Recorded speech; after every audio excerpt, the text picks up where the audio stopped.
മുഖ്യമന്ത്രിക്കെതിരെ CPM കോട്ടയം ജില്ലാ കമ്മിറ്റിയിലും വിമർശനമുണ്ടായി. Thomas ചാഴിക്കാടനെ മുഖ്യമന്ത്രി പരസ്യമായി തിരുത്തിയ നടപടി കേരള കോൺഗ്രസ് പ്രവർത്തകർക്കിടയിൽ അതൃപ്തിക്ക് കാരണമായി എന്ന് അംഗങ്ങൾ കുറ്റപ്പെടുത്തി. ടോബി ജോൺസൺ ചേരുകയാണ് മറ്റു വിവരങ്ങളുമായി. ഗുഡ് മോർണിംഗ് ടോബി, പറയൂ.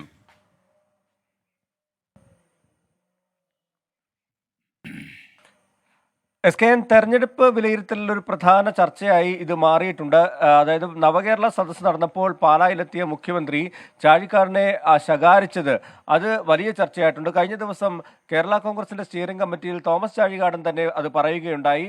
തോൽവിക്ക് കാരണം അല്ലെങ്കിൽ വോട്ട് കുറയാൻ കേരള കോൺഗ്രസിന്റെ അനുകൂലികളുടെ വോട്ട് പോലും ഇല്ലാതാക്കാൻ മുഖ്യമന്ത്രിയുടെ ആ നിലപാട് കാരണമായി എന്നാണ് തോമസ് ചാഴികാടൻ പറഞ്ഞത്. അതിന് സമാനമായ രീതിയിലുള്ള ചില വിലയിരുത്തലുകൾ, ചില വിമർശനങ്ങൾ CPMന്റെ ജില്ലാ സെക്രട്ടേറിയറ്റിലും ജില്ലാ കമ്മിറ്റിയിൽ തന്നെ ഉണ്ടായി എന്നാണ് നമുക്ക് മനസ്സിലാക്കാൻ സാധിക്കുന്നത്. അതോടൊപ്പം തന്നെ മറ്റ് ഈ ശക്തി കേന്ദ്രങ്ങളിലടക്കം വോട്ടുകൾ എങ്ങനെ ചോർന്നു എന്നതടക്കമുള്ള കാര്യങ്ങളും ഇന്നലെ ചർച്ചയായി എന്നാണ് നമുക്ക് മനസ്സിലാക്കാൻ സാധിക്കുന്നത്. BDJS വൈക്കം പോലെയുള്ള ഏറ്റുമാനൂർ പോലെയുള്ള മേഖലകളിൽ കൂടുതൽ വോട്ട് പിടിച്ചു. അതോടൊപ്പം തന്നെ കോട്ടയത്തിന്റെ ഭാഗമായിട്ടുള്ള പത്തനംതിട്ട മണ്ഡലത്തിന്റെ ഭാഗമായിട്ടുള്ള പ്രദേശങ്ങളിൽ ഈ കോട്ടയം ജില്ലാ കമ്മിറ്റിയുടെ കീഴിലാണ് വരുന്നത്. അവിടെ ആ ഒരു മേഖലയുടെ ചർച്ച നടന്നപ്പോൾ ഈ പത്തനംതിട്ടയിലെ സ്ഥാനാർത്ഥിത്വം സംബന്ധിച്ചുള്ള ഒരു ചർച്ചയിലേക്ക് ജില്ലാ കമ്മിറ്റി പോയി എന്നാണ് നമുക്ക് മനസ്സിലാക്കാൻ സാധിക്കുന്നത്.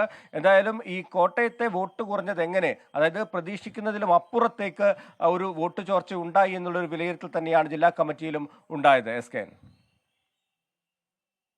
Thank you Toby Johnson. നമ്മുടെ സുഹൃത്ത് വീണ്ടും എഴുതിയിട്ടുണ്ട്, നമ്മുടെ അരവിന്ദ്.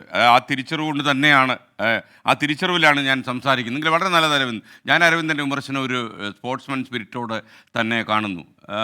ഈ നാണം കെട്ടവൻ എന്ന് വിളിക്കുമ്പോഴും മനസ്സിൽ എനിക്കൊരു ചിരിയുണ്ട് കേട്ടോ. താങ്കളുടെ ആ അമർഷവും രോഷവും ഒക്കെ അതിശക്തമായിട്ട് താങ്കളിൽ ഉണ്ടല്ലോ. ആ രോഷം താങ്കൾ വഴിതിരിച്ചു വിടണം. എന്നെ ആക്രമിച്ചിട്ട് കാര്യമില്ല.